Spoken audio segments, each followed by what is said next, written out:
Oi, gente, boa noite. Vou dar um tempinho para as pessoas irem recebendo. Oi, Maurício, boa noite, recebendo a mensagem de que nós já estamos ao vivo. Felipe, Paulo, tudo bem, pessoal? Resolvi entrar nessa live agora sem divulgação prévia, não é um pouco parte da nossa programação, né, de convidados que a gente divulga anteriormente.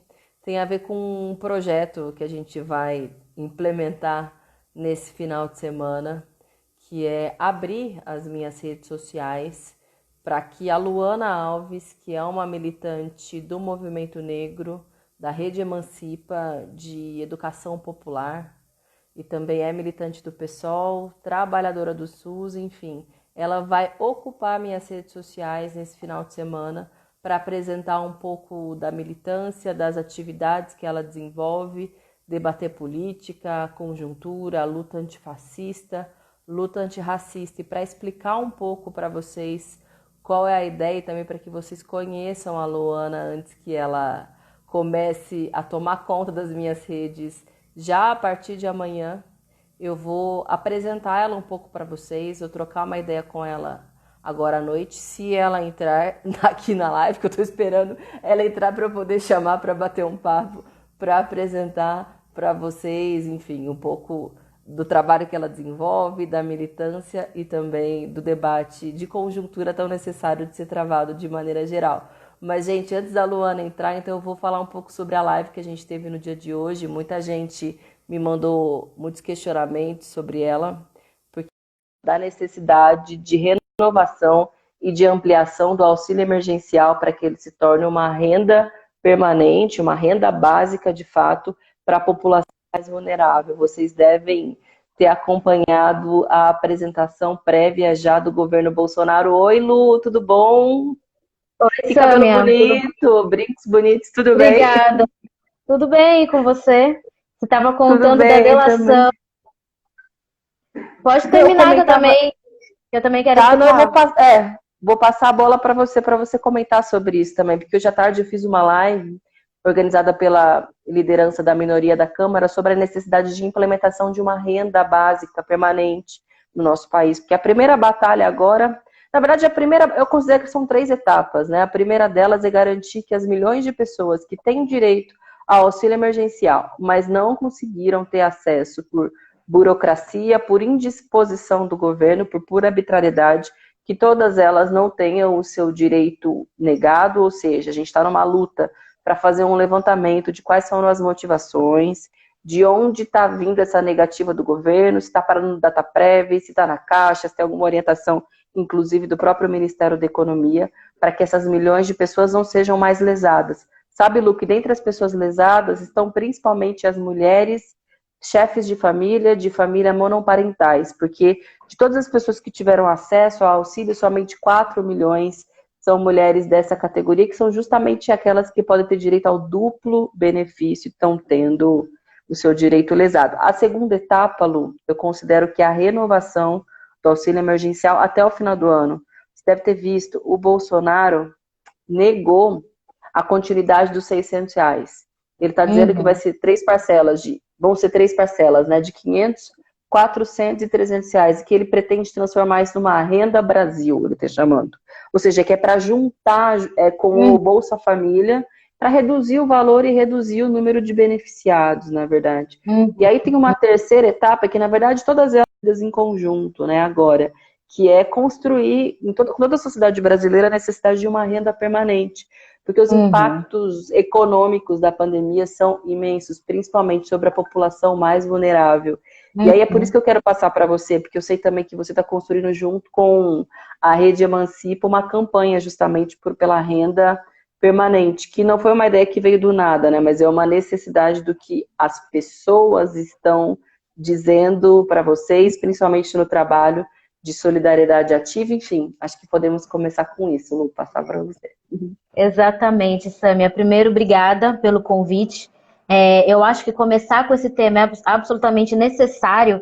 Sabe, Sâmia, o que a gente tem visto na Rede Emancipa é o seguinte: A gente faz ações de solidariedade ativa em várias periferias de São Paulo, no Grajaú, em Itapevi, e o que a gente vê são mulheres, muitas mulheres negras, mulheres que moram na periferia fazendo milagre com esses R$ 600. É isso que a gente está vendo. Mulheres que organizam redes de solidariedade, redes de cuidado, vê quem está faltando na casa de quem que precisa. Então, o que a gente está vendo é um movimento de mulheres, principalmente, de pessoas fazendo solidariedade ativa, comunitária, para dar conta da comunidade como um todo. É isso que a gente tem percebido. E esse auxílio de R$ 600, a gente sabe que é muito pouco. Numa cidade como São Paulo, né, enfim, é menos ainda, mas faz uma diferença enorme. Faz uma diferença entre ter comida e não ter comida num certo mês. Então, tirar esse auxílio, ou muito antes dessa crise acabar, é de uma irresponsabilidade que eu não consigo nem descrever, assim. É típica de um governo que, de fato, tem uma perspectiva genocida. Né? O governo Bolsonaro tem uma perspectiva genocida. Então, é um governo que tira o auxílio na mesma perspectiva de morte, de não se importar com a sobrevivência das periferias. Então, para a gente, é muito importante pensar numa política de renda permanente.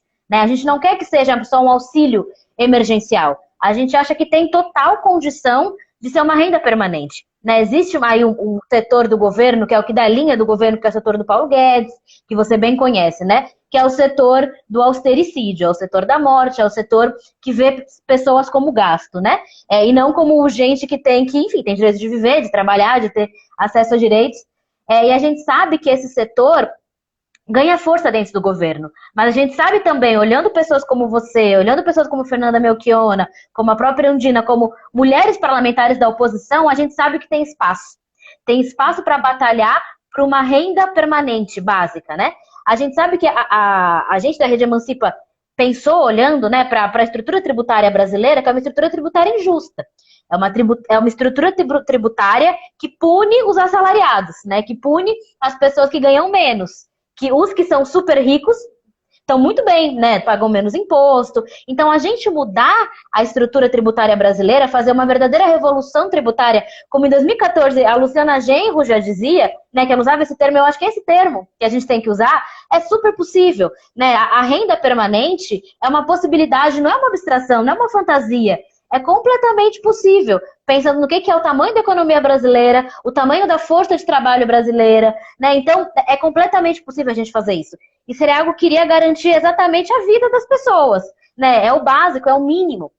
Eu queria muito que o governo Bolsonaro pudesse ver que as pessoas do Congresso, que os homens machistas e escrotos que você lida, pudessem ver o que são a força das mulheres periféricas, fazendo das tripas coração. Assim, mulheres que, nós da Rede Emancipa, a gente muitas vezes entra em contato com mulheres que vieram para ganhar a cesta primeiramente, no primeiro momento. Mas depois de ganharem a cesta, querem se envolver na campanha. Querem fazer, querem criar planilha, querem pegar outros contatos, querem distribuir elas mesmas, querem fazer... Então, o que essas mulheres fazem, que é lutar pela vida, é exatamente o contrário do que o governo faz. Né? Então a gente tem lado, a gente sabe que a gente tem lado, a gente sabe quem que garante a vida, né? Quem garante as coisas funcionando. Então o que a gente quer, o que a gente cobra com a ideia da renda básica permanente, é de fato ter um mínimo de estrutura para essas mulheres fazerem isso. Porque sem um mínimo de dinheiro é muito difícil, né? Se não tem um mínimo, é muito complicado. Eu acho que é super importante a gente fazer isso, assim. E é uma política deliberada, né, Luana, na verdade, para que as pessoas não tenham esse atendimento básico.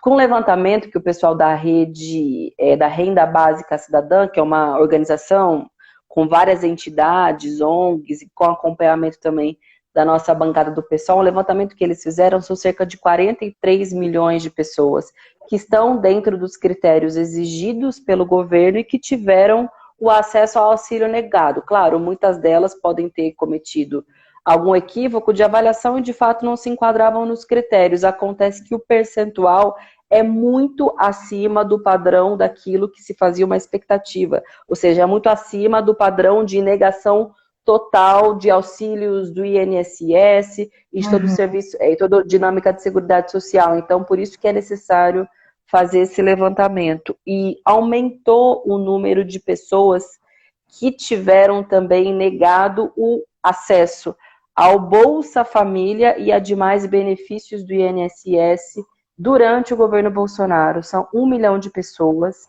que foram desligadas do Bolsa Família, 2 milhões de pessoas que fizeram um pedido, mas ainda estão na fila, porque não estão tendo o auxílio avaliado pelo governo, e 1 milhão, 1 milhão de pessoas que tiveram benefícios do INSS negados, ou seja, todo um caldeirão de vulnerabilidade, né, de pessoas que estão sem renda, sem nenhum tipo de política de transferência por parte do Estado. E você colocou muito bem o que é a realidade para as pessoas, principalmente nas periferias do país.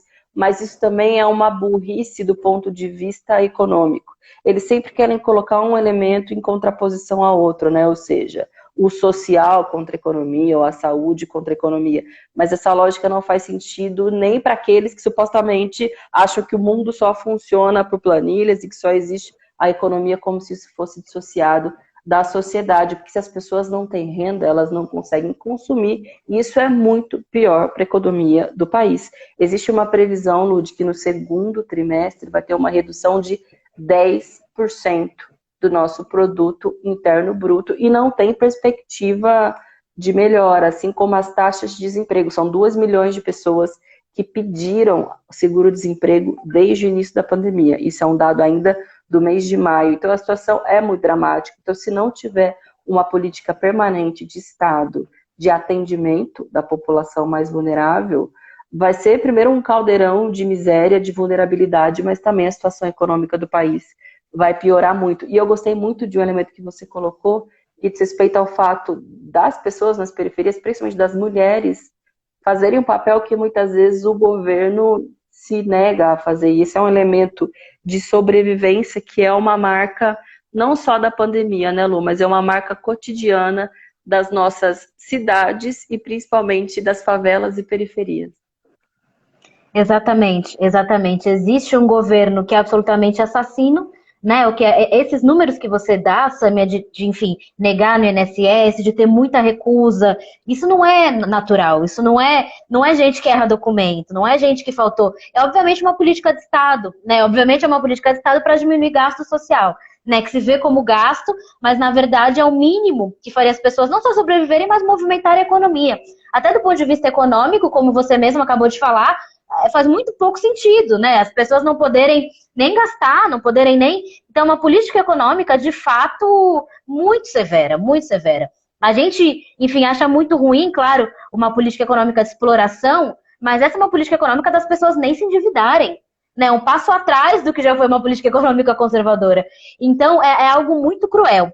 E eu acho que a gente conseguir denunciar, fazer oposição, é muito importante, Samia, porque fica claro como a popularidade do governo Bolsonaro cai nesse momento. Eu vi que teve uma pesquisa dizendo que se manteve, mas foi um se manteve mais ou menos, né? Se você olhar para esses números, o que a gente percebe é que muitas pessoas associam o auxílio emergencial com o governo Bolsonaro. A gente percebe isso na nossa ação de solidariedade, né? Então, muitas pessoas ainda confiam no governo Bolsonaro porque tem o auxílio, que é o auxílio do governo, né?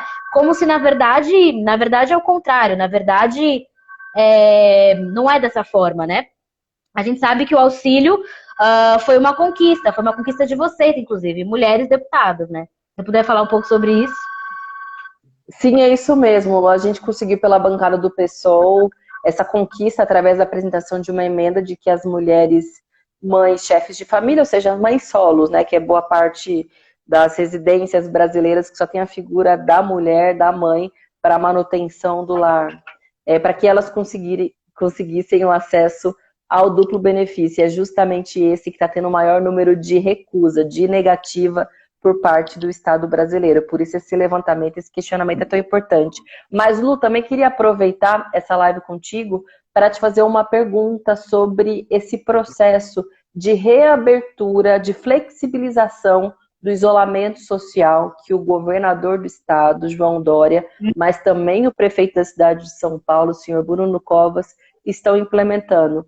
Lu, eu procuro ler, ouvir, entender o que especialistas, infectologistas, enfim, estão dizendo sobre a situação da pandemia do estado de São Paulo. E até onde eu vi, todos são absolutamente unânimes em dizer que não é nem que a gente ainda não chegou num pico, porque um pico só é possível quando você tem um processo planejado, né? Ou seja, você teve um processo de testagem, de isolamento social e aí chegou no limite, depois existe uma queda. A forma como a pandemia foi conduzida no Brasil, sem nenhuma centralidade, sem nenhuma inteligência, sem nenhum gerenciamento unificado, faz com que a gente tenha aquela lógica do platô, né, que eles dizem, ou seja, como se fosse um pico que fica por um tempo, até que sabe-se lá quando a coisa pode acabar, justamente porque quando você faz isolamento social pela metade, você é obrigado a fazer isolamento por mais tempo e ficar nessas indas e vindas. Ou seja, não é hora para reabertura total. E não é a reabertura assim, de serviços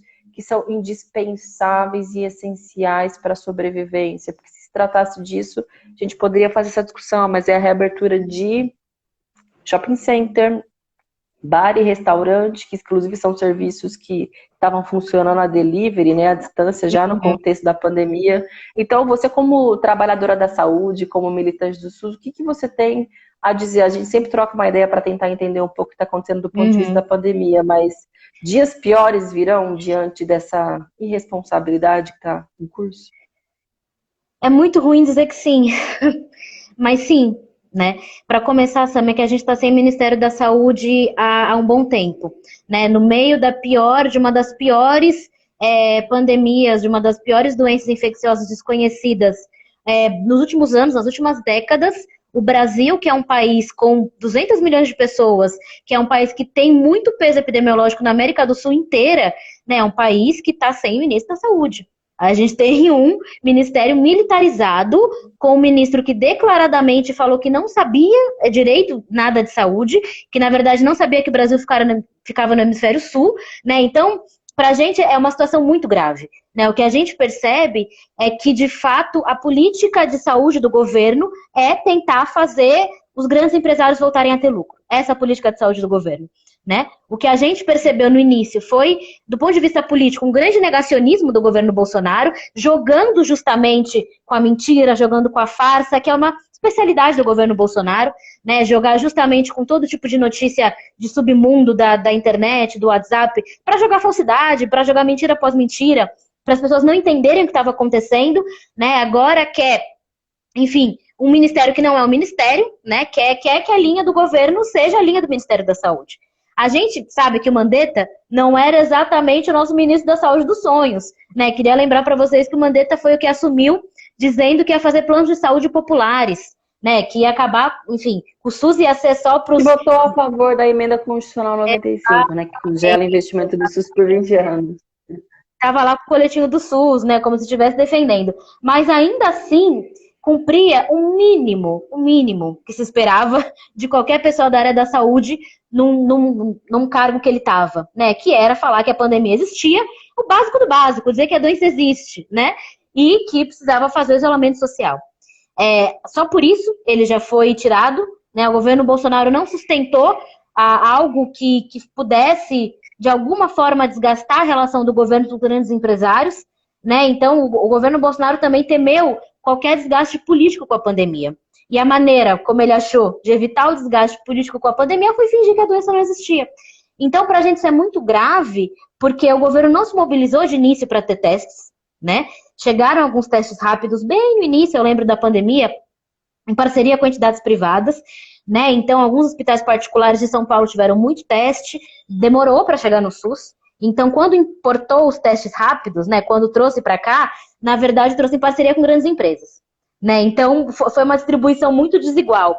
Isso porque no início da pandemia, tinham 3 lugares que faziam teste, Sâmia, aqui, coletasse a coleta em qualquer lugar, né? Mas que avaliavam as amostras. Que eram o Adolfo Lutz, aqui em São Paulo, que é um laboratório público do estado completamente sucateado, mas que é o único que tinha tecnologia para isso.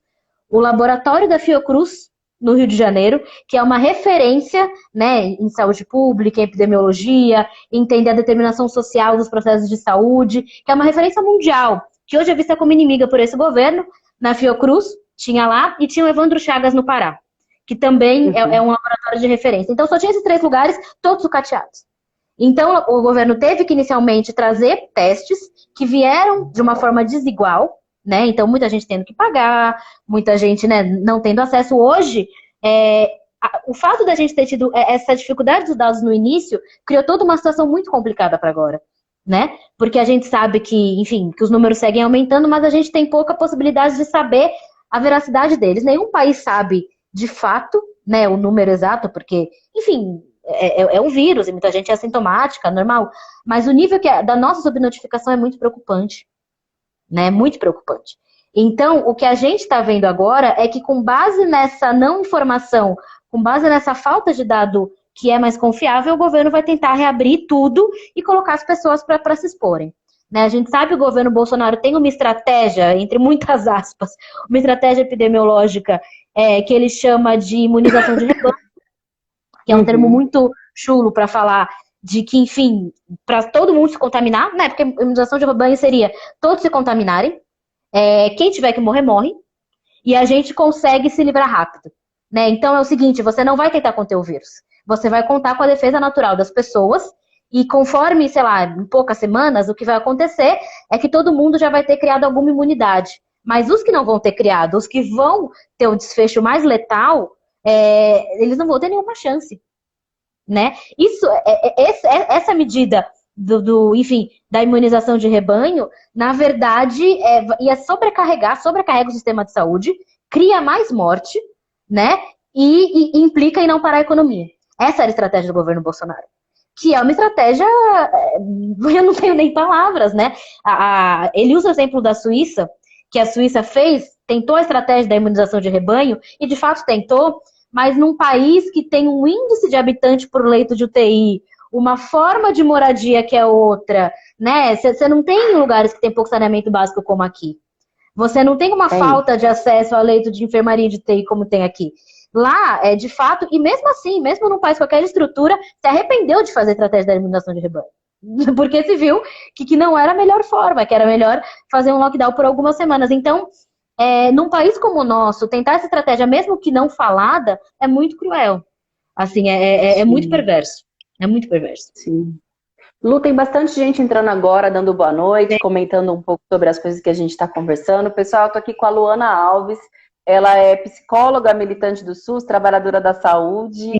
E a gente está conversando um pouco sobre a situação política do país. A gente já falou sobre a necessidade da renda básica permanente, uma campanha que a gente está construindo no Congresso, mas também junto a algumas entidades, inclusive a Rede Emancipa, que a Lu constrói, e também sobre a situação da pandemia aqui na cidade de São Paulo e do Estado. E Lu, para a gente ir encerrando a nossa live, eu queria te fazer também mais uma pergunta. Inclusive, eu comecei essa live explicando que vai acontecer uma ocupação nas minhas redes sociais esse final de semana, que você vai fazer com muito orgulho, com muito gosto, que é ocupar, de fato, utilizar as minhas redes sociais para se apresentar a sua militância, as suas ideias, uma avaliação sobre a pandemia, sobre a conjuntura, sobre a cidade, sobre o governo Bolsonaro, e convidar também outras pessoas, principalmente outras mulheres negras, mulheres que estão na linha de frente do enfrentamento à Covid-19, a se somarem na militância. E eu acho que tem tudo a ver, Lu, com a luta que vem se desenvolvendo no Brasil e no mundo todo, que é a luta antirracista. A gente estava falando do problema da pandemia, né, da Covid-19. Quais são os bairros mais atingidos e quem está morrendo mais com a pandemia? São as pessoas que têm moradia precária, que têm mais dificuldade de conseguir um leito de UTI, porque dependem do SUS, e o SUS, como você muito bem explicou, está sendo deliberadamente sucateado há muitos anos para que a população seja excluída de uma saúde pública de qualidade. São as pessoas que muitas vezes não têm acesso pleno ao saneamento, numa semana que a gente está discutindo tanto o saneamento básico, porque infelizmente o Senado votou a sua privatização com a demagogia, com a ladainha de que ele é para levar para o conjunto da população, sendo que iniciativa privada só vai levar o serviço para o lugar em que tiver lucro. E se não tiver lucro, gente, sinto muito, e é por isso que nós batalhamos tanto, mas infelizmente foi aprovado no Senado. Mas são essas mesmas pessoas que, coincidentemente, ou não, e não é coincidência, são as pessoas, é a população negra do nosso país, né? E a gente teve segunda-feira o Roda Viva com o Silvio Almeida, que foi um marco histórico, ele falou muito do tema do racismo estrutural, da forma como o racismo se apresenta, né, e organiza a sociedade brasileira. E eu queria que você também falasse um pouco isso e apresentasse a ideia do que vai ser a ocupação das redes nesse final de semana, que eu acho que vai ser muito legal. A primeira vez que a gente faz isso de verdade, Sim. Mas é só o começo. Maravilha. É isso, Samia, eu fico bastante agradecida. Eu acho importante que pessoas de esquerda, né, pessoas de partidos como o PSOL, que se coloca como anticapitalista, se colocarem na luta antirracista. Né? Na verdade, eu acho que é indispensável, num país como o nosso, que é um capitalismo tão racializado, que é um capitalismo que se fez sobre o modelo de escravidão negra, né, sobre o modelo de exploração muito brutal, a gente precisa entender a centralidade da luta antirracista. Né? Para a gente derrubar um governo como o Bolsonaro, a gente tem que entender a centralidade da luta do povo negro brasileiro, da luta antirracista, porque como muito bem o Silvio ele é um grande parceiro da Rede Emancipa, ele é um cara fantástico, que sempre, enfim, nos ajudou a entender as coisas, sempre nos explicou, sempre foi muito acessível, e ele disse pra gente exatamente o que você falou, que o racismo organiza a sociedade brasileira. A gente entender que o racismo é estrutural e faz parte do nosso sistema de exploração de classe é muito importante. Porque tem gente que tem uma impressão, Sama, que o racismo é um comportamento individual, né? Que moral, é só uma pessoa, né, que é radical, né? E que não tem uma estrutura por trás. Né? E tem gente que também tem um entendimento, tentando colocar de uma maneira resumida, que o racismo brasileiro é um vestígio da escravidão e que à medida que o Brasil se afasta historicamente da escravidão, o racismo vai acabando. O Silvio diz que não. O Silvio diz que o racismo é uma solução atual para problemas atuais do capitalismo, que hoje é uma força ativa da nossa configuração econômica. Então, um país em que a gente culturalmente, em que o povo brasileiro se acostumou a ver pessoas negras sendo mais marginalizadas, sendo mais violentadas, sendo mais exploradas, enquanto os trabalhadores ganhando menos e trabalhando mais, tendo emprego sem nenhuma garantia, a gente tem que lembrar que 41% da população negra é informal. Né? Como é que pode? Quase metade da população não tem vínculo empregatício seguro, mesmo trabalhando muito, tem muito que o salário mínimo. Né? Então, que o racismo na verdade, um instrumento ideológico, político, material e profundamente ideológico, né? Ele não separa exatamente a ideologia da estrutura, ele vai dizer que o racismo é instrumento de hoje para manter a exploração. E que à medida em que o capitalismo fica mais selvagem, fica mais brutal, o racismo também vai ficando. Então não é um vestígio do passado. Reconfigurou as relações econômicas do passado e configura as de agora.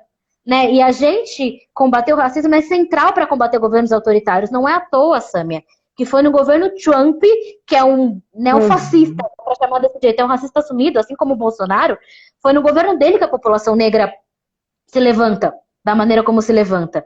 Né? Porque a gente que é negro já é colocado como cidadão de segunda classe, naturalmente, mesmo quando não dito. Né? Porque o racismo muitas vezes é sutil. E no momento em que a gente tem um governo tão autoritário, tão de uma extrema-direita muito bizarra, assim, a gente fica ainda mais cidadão de segunda classe, a gente fica ainda mais corpo matável. Né? Então, a gente entender, né, a centralidade da luta antirracista é muito importante. E como a Samia falou, gente, eu vou estar ocupando as redes dela nesse fim de semana. Isso quer dizer que, enfim, vou ser eu que vou postar e comentar as coisas. Então, se sair uma notícia sobre o Bolsonaro, eu vou comentar. Se não sei, o Bolsonaro cair amanhã, vou ser eu que vou comentar nas redes da Samia, entendeu? O Bolsonaro caiu, vou fazer esse tipo de coisa, vou fazer lives, né? Vou chamar outras pessoas negras para estar com a gente, para, enfim, comentar, mulheres, pessoas da área de saúde, pessoas da luta LGBT. E vai ser bem importante esse tipo de iniciativa, porque, Samia, a gente sabe que você é uma aliada, né? Enfim, pelos seus posicionamentos na Câmara, enfim, de antes, né, da luta nas ruas, mas esse estar aliado se faz na prática, né? É muito mais do que o discurso. Então é muito importante você tomar uma iniciativa como essa, né? Eu peço que outras figuras brancas com redes amplas, né? Que, enfim, como a Samia tem muitos seguidores, que façam o mesmo, que as pessoas negras pressionem para elas fazerem o mesmo, né? Eu acho que, enfim, outras pessoas negras que são deputadas, ou que são artistas, ou que são intelectuais, que têm grande alcance, devem fazer a mesma coisa nesse momento. Né, porque ser aliado é justamente tá ao lado, né? Então é bastante importante isso. Não esperaria menos de você pelo que a gente já se conhece anteriormente, mas peço para que a gente pressione para isso acontecer, né? Porque a gente sabe que as coisas não vêm de graça, não vêm do nada.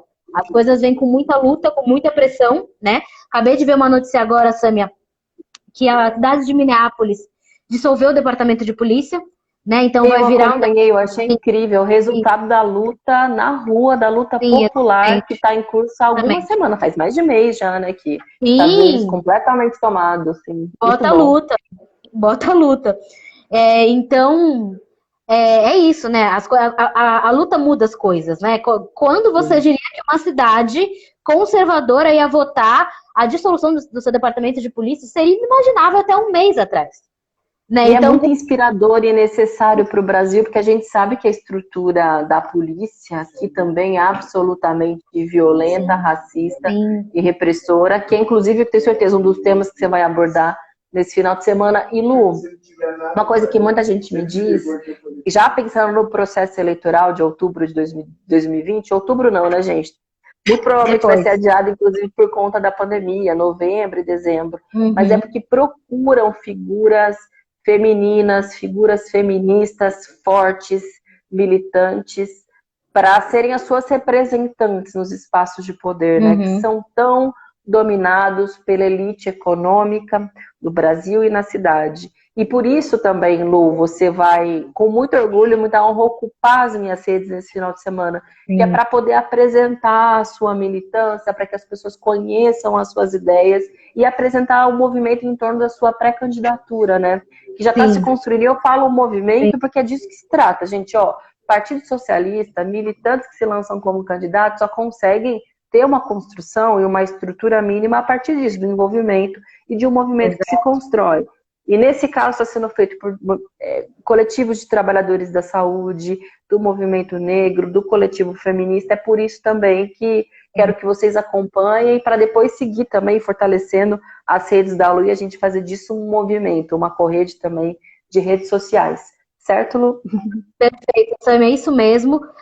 Falo para todos, assim, todas em especial, que é uma decisão difícil de se tomar, de querer ocupar um espaço de representação, de poder, porque não é um espaço destinado tradicionalmente para gente, para mulheres e para mulheres negras em especial, e é sempre muito difícil, e eu falo com mulheres que às vezes são muito receosas, né, e de fato é muito complicado. A gente viu o que aconteceu com uma de nós, né, que foi o que aconteceu com a Marielle. De fato, a gente está num espaço de poder, dá medo, né, a gente se colocar como alguém que pode estar no espaço dá bastante medo, mas eu queria pedir para todas que, assim, não tenham esse medo, que venham. Assim, a gente sabe, o PSOL é um partido que se faz muito na luta cotidiana, né?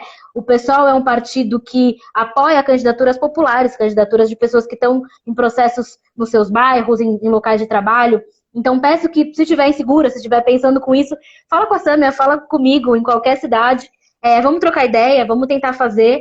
A gente sabe que é muito importante as pessoas terem opções que tenham a ver com elas, né, que mulheres negras tenham opções de mulheres negras para votar, isso é muito importante, né, e que sejam pessoas comprometidas com a luta. Né, a gente sabe que representatividade não basta. A gente vê que muitas vezes é uma estratégia da direita, inclusive, ter uma representatividade vazia, né, a gente viu ver Sarah Winter, ver, enfim, todo tipo de barbaridade. Então a gente tem que confiar em pessoas que de fato estão comprometidas com o programa de mudança radical. Então, é isso que eu digo, vou estar ocupando as redes. Mandem coisas no Stories, né? Dicas, perguntas, coisas desse tipo, né? Então, eu vou procurar ler os Stories e... Luana, o que quer dizer isso aqui sobre racismo? Eu respondo. Ou então, não sei, falar alguma coisa. Eu vou acompanhar e mandar também, Lu. Vou te mandar umas perguntas. Manda. A ideia é ser uma ocupação. É isso. Muito bom, muito bom. Então, beleza, Lu. Beijão, obrigada pela live. Beijo. E sigam a Luana, gente. Depois eu vou botar aqui embaixo no vídeo qual que é o link das redes dela para vocês seguirem também. Beijo, boa noite para todo mundo. Boa noite, Lu. Beijinho. Boa noite, gente. Beijinho.